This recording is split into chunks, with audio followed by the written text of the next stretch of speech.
as we pray, I pray the prayer of blessing. Brother, my dear sisters, please all stand and join me in praying the prayer of blessing for these fathers here present by extending your hands over them. Our help is in the name of the Lord who made heaven and earth. The Lord be with you and with yours. Let us pray. Heavenly Father, you give us the model of fatherhood in Saint Joseph, who protected and loved Mary and Jesus.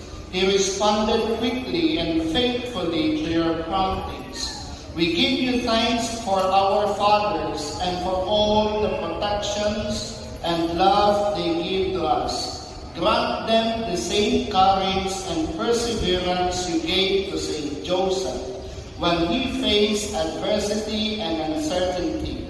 Like him, may they live with humility and faithfulness and be a source of joy and a pillar of strength for their families. We ask this through Christ our Lord. Amen.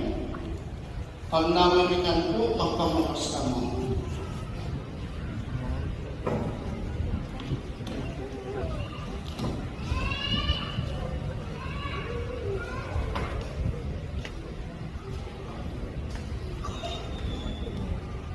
Liwat po, Happy Father's Day po kanino namin. Palakpakan po po sa liwat po.